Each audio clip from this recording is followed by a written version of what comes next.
Hello friends, welcome to Easy Science.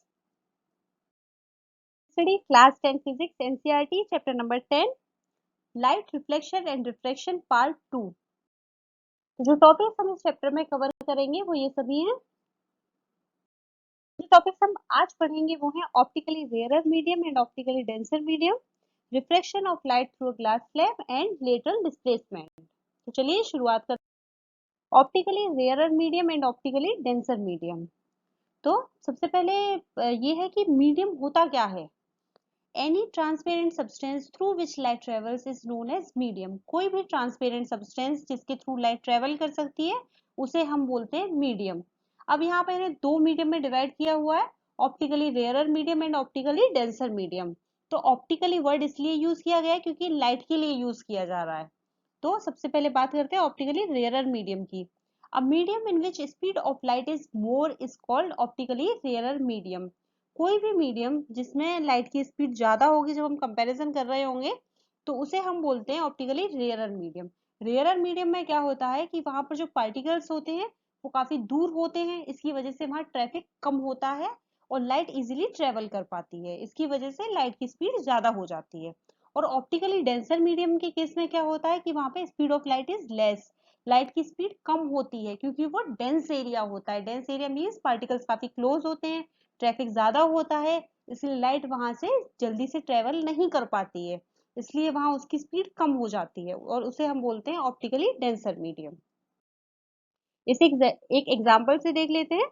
Speed of light in air, air में light की speed जो है वो है 3 into 10 to the power 8 metre per second, और speed of light in glass is 2 into 10 to the power 8 metre per second. Speed of light in water is 2.25 into 10 to the power 8 metre per second. इस तरह हमें सभी की speed दी हुई है, light की speed air में, ग्लास में, वाटर में।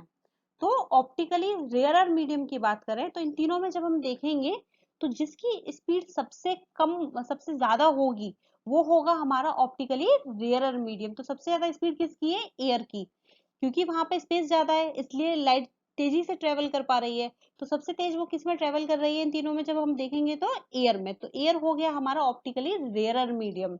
वो दोनों से रेयरर मीडियम है, ग्लास और वाटर से। और जब हम ग्लास और वाटर में देखेंगे तो वाटर की स्पीड जो है वो हमारी ज्यादा है इन कंपैरिजन टू ग्लास। तो वाटर हो गया हमारा रेयरर मीडियम जब हम ग्लास के कंपैरिजन में देख रहे हैं तो।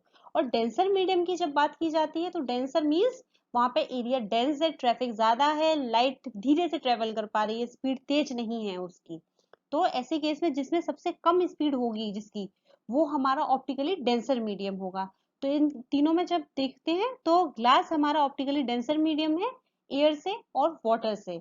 और जब हम वाटर और एयर में देखेंगे तो वाटर की स्पीड जो है कम है एयर से, इट मींस वाटर जो है हमारा डेंसर मीडियम है देन एयर।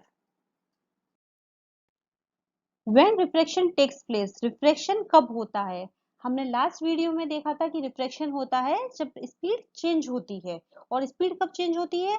जब हमारा मीडियम चेंज हो रहा होता है। तो यहाँ पर वही बताया हुआ है, refraction of light takes place when it goes from an optically rarer medium to an optically denser medium or from an optically denser medium to an rarer medium।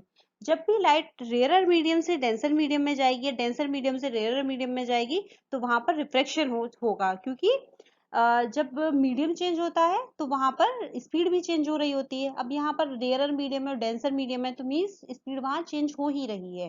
जब स्पीड चेंज हो रही है तो वहां पर रिफ्रैक्शन हो रहा है। तो इसमें दोनों केसेस हम देखते हैं। पहला केस है जब लाइट रेयरर मीडियम से डेंसर मीडियम में जा रही है। लाइट रेयर से डेंसर में जाती है तो bending of light on changing medium, light किस तरीके से बेंड करती है? When light goes from an rarer medium to a denser medium it bend towards the normal. जब रेयरर मीडियम से लाइट डेंसर मीडियम में जाएगी मींस जब स्पीड तेज होगी और उसके बाद उसकी स्पीड स्लो डाउन होगी तो वो नॉर्मल की तरफ बेंड होगी। जैसे ये लाइट इधर से ऐसे हम देखेंगे ये नॉर्मल है तो वो कोई भी जैसे रे यहाँ से आ रही है इंसिडेंट रे तो उसका ओरिजिनल पाथ ये होना चाहिए, लेकिन it will bend towards the normal, वो नॉर्मल की तरफ आ जाएगी जब किसी तेज स्पीड से वो कम स्पीड वाली जगह पर आ रही है, रेयरर मीडियम से डेंसर मीडियम में आ रही है। जैसे एग्जांपल है when light goes from air to glass, जब एयर से ग्लास में जाती है, या फिर फ्रॉम एयर टू वाटर या एयर से वो वाटर में जा रही है, क्योंकि यहाँ पे एयर में लाइट की स्पीड ज्यादा है और ग्लास में कम है, वाटर में कम है। तो जब एयर से जब ग्लास में जाएगी, यानी कि रेयर मीडियम से डेंसर मीडियम में जा रही है, तो it will bend towards the normal, वो नॉर्मल की तरफ बेंड होगी। सेकेंड केस है when light goes from denser medium to rarer medium. जब वो डेंसर मीडियम से रेयरर मीडियम में जाएगी, मीन्स वहां पर जब तेज स्पीड, कम स्पीड है उसकी, फिर जब वो दूसरे मीडियम में जा रही है वहां पर उसकी स्पीड तेज हो रही है, तो उस केस में क्या होगा, it bends away from the normal, वो नॉर्मल से दूर जाएगी। जैसे ये हमारा नॉर्मल था, ओरिजिनल ये था इसका पाथ, तो वो यहाँ से और दूर बेंड हो जाएगी, वो नॉर्मल से दूर जाती है। When light goes from glass to air, from water to air, it bends away from the normal. जब वो ग्लास से एयर में जाएगी या वाटर से एयर में जाएगी, तो वो नॉर्मल से दूर जाएगी, क्योंकि ग्लास में उसकी स्पीड कम होगी, एयर में उसकी स्पीड ज्यादा होगी।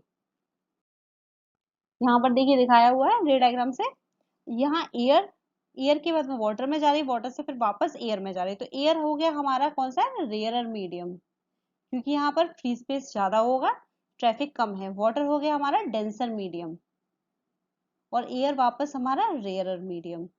तो जब इंसिडेंट रे एयर से वाटर में एंटर होगी, तो इसकी बाउंड्री पर, हमने पहले भी पढ़ा था कि जो रिफ्रेक्शन होता है वो हमेशा कहाँ होता है, जो बेंडिंग होती है वो हमेशा उसकी बाउंड्री पे होता है, दोनों मीडियम की बाउंड्री पे होता है।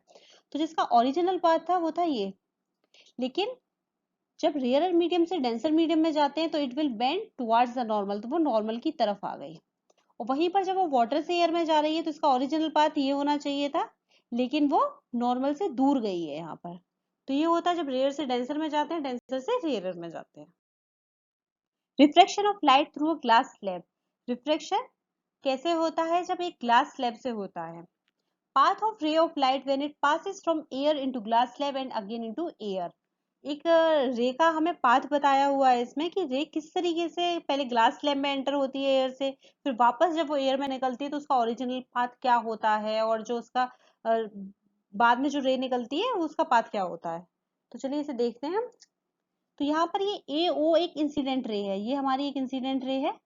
तो जब ये इंसिडेंट रे एयर से ग्लास में जाएगी, एयर है हमारा रेयरर मीडियम और ग्लास है हमारा डेंसर मीडियम, और जब वो वापस एयर में जाएगी तो एयर है हमारा वापस फिर से, अगर दोनों में कंपैरिजन करेंगे ग्लास और एयर में, तो रेयरर मीडियम। तो जब लाइट रेयरर मीडियम से डेंसर मीडियम में जा रही है, तो जो ये रे है इंसिडेंट रे ए ओ, तो ये क्या करेगी, ये बेंड होगी, और ये it will bend towards the normal, वो नॉर्मल की तरफ बेंड हो गई। तो यहाँ पर जो ये रे है ये हमारी नॉर्मल की तरफ बेंड हो गई है।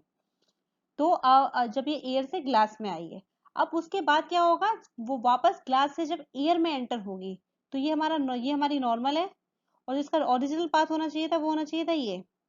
लेकिन जब वो डेंसर मीडियम से रेयरर मीडियम में आती है, तो वो नॉर्मल से दूर जाती है, it will bend away from the normal, तो वो नॉर्मल से दूर गई है। तो यहाँ पर ये इंसिडेंट रे थी, जो फिर वापस जो ग्लास में आई है वो हो गई हमारी रिफ्लेक्टेड रे, और जो दोबारा से फिर वो जब एयर में जाएगी तो उस रे को हम बोलते हैं इमरजेंट रे, तो ये हो गई हमारी इमरजेंट रे। और जब हम इस इंसिडेंट रे को आगे प्रोड्यूस कर देंगे उसके ओरिजिनल पाथ पर, तो जो उसकी ओरिजिनल रे होगी वो ये वाली होगी हमारी। तो हम इस केस में देखेंगे कि ये इमरजेंट रे और ये जो ओरिजिनल रे है हमारी इंसिडेंट रे, आगे प्रोड्यूस करने पर ये दोनों एक दूसरे के पैरेलल हैं। और जो इन दोनों के बीच का जो डिस्टेंस होता है, जो परपेंडिकुलर डिस्टेंस होता है इमरजेंट रे और ओरिजिनल रे, जो इंसिडेंट रे का अगर ओरिजिनल पाथ आगे तक हम ले जाएंगे, तो इन दोनों रे के बीच का जो डिस्टेंस होता है उसे हम बोलते हैं लेटरल डिस्प्लेसमेंट। तो ये है इसका पाथ एक लाइट रे का, जब वो ग्लास स्लैब्स में एंटर होती है और वापस एयर में जाती है। तो इससे जो कंक्लूजन निकल कर आया है हमारा वो ये है, the incident ray AO and the emergent ray BC are parallel to each other because the extent of bending of light at the point O and B on opposite and parallel faces of glass slab is equal and opposite। तो जो incident ray है हमारी AO और जो BC emergent ray है, ये दोनों एक दूसरे के पैरेलल हैं, क्योंकि इनकी बेंडिंग जिन पॉइंट पर हो रही है, एक तो O पॉइंट पर हो रही है, एक B पॉइंट पर हो रही है, और ये दोनों पॉइंट जो हैं ग्लास स्लैब के अपोजिट और इक्वल फेजेस हैं। दोनों ही जो इसके फेसेस हैं वो बराबर हैं और इक्वल है। तो यहाँ पर क्या होगा कि जब लाइट पहले एयर में थी, एयर से वो आई वाटर में, फिर वाटर के बाद वो वापस आई एयर में, तो जो यहाँ पर जो बेंडिंग हो रही है वो दोनों ही केस में बराबर हो रही है। तो इसकी वजह से क्या है, ये दोनों रेज हमारी इंसिडेंट रे और इमरजेंट रे पैरेलल होगी, क्योंकि एयर से जब वाटर में जाएंगे जितने अमाउंट की बेंडिंग होगी उतनी ही बेंडिंग होगी जब वाटर से एयर में जाएंगे। इसकी वजह से ये दोनों रेज हमारी पैरेलल होंगी। The light emerges from rectangular glass slab in a direction parallel with that in which enter the glass slab. Means वही कि जिस डायरेक्शन में इमरजेंट रे का और उसका दोनों का इंसिडेंट रे का दोनों का डायरेक्शन एक ही होगा और दोनों पैरेलल रेज होंगी। दोनों को जब हम देखेंगे तो वो दोनों रेज इमरजेंट रे और इंसिडेंट रे को और जो ओरिजिनल पाथ है उस पे अगर उसे प्रोड्यूस करेंगे तो दोनों रेज पैरेलल होंगी। Incident ray AO and the emergent ray BC are parallel to one another. हमने ये देखा कि दोनों रेज पैरेलल हैं, इसकी वजह से जो एंगल ऑफ इंसिडेंस और एंगल ऑफ इमरजेंस हैं वो दोनों बराबर होंगे। Angle I is equal to angle E। Emergent ray angle of emergence और एंगल ऑफ इंसिडेंस दोनों ही इक्वल होंगे क्योंकि इंसिडेंट रे और इमरजेंट रे एक दूसरे के पैरेलल हैं। लेटरल डिस्प्लेसमेंट, तो लेटरल डिस्प्लेसमेंट जैसे हमने देखा था इमरजेंट रे और ओरिजिनल रे जो है इंसिडेंट रे जो ओरिजिनल रे है इन दोनों के बीच का जो परपेंडिकुलर डिस्टेंस है उसे हम बोलते हैं lateral displacement. The perpendicular distance between the original path of incident ray, जो ओरिजिनल पाथ है इंसिडेंट रे का एंड इमरजेंट रे, जो emergent ray coming out from glass slab is called lateral displacement. जो ग्लास स्लैब से निकलकर emergent ray आ रही है और जो ओरिजिनल पाथ है इंसिडेंट रे का उन दोनों के बीच का जो परपेंडिकुलर डिस्टेंस है ये इसे हम बोलते हैं लेटरल डिस्प्लेसमेंट। लेटरल डिस्प्लेसमेंट किस किस चीज के ऊपर डिपेंड होता है? एंगल ऑफ इंसिडेंस, ये एंगल ऑफ इंसिडेंस के ऊपर होता है। Thickness of glass slab, glass slab की थिकनेस कितना मोटा है कितना पतला है उसके ऊपर डिपेंड करता है। और refractive index of glass slab, और ग्लास स्लैब के रिफ्रैक्टिव इंडेक्स के ऊपर। रिफ्रैक्टिव इंडेक्स के बारे में हम अपने नेक्स्ट वीडियोस में पढ़ेंगे। What happens when light fall normally on a glass slab? अभी तक हमने पढ़ा था कि ग्लास स्लैब के ऊपर जब भी कोई लाइट रेज स्ट्राइक हो रही थी तो वो किसी एंगल पर स्ट्राइक हो रही थी, कुछ भी एंगल था तब वहां पर बेंडिंग हो रही थी। अब यहाँ पर हम बता रहे हैं जब वो नॉर्मली 90 डिग्री के एंगल पर जब वो स्ट्राइक करेगी तो क्या होगा। When incident ray falls normally or perpendicularly to the surface of glass slab, then there is no bending of light takes place and light goes straight. जब भी कोई incident ray normally perpendicularly means 90 degree के angle पर glass slab पर enter होगी तो वहां पर कोई भी बेंडिंग नहीं होती है, वो लाइट रे स्ट्रेट जाती है। अब इसके पीछे रीजन क्या है कि बेंडिंग नहीं होती है वो देखते हैं। When a beam of light falls normally on the surface of glass slab, then all parts of light waves reach the glass slab at the same time.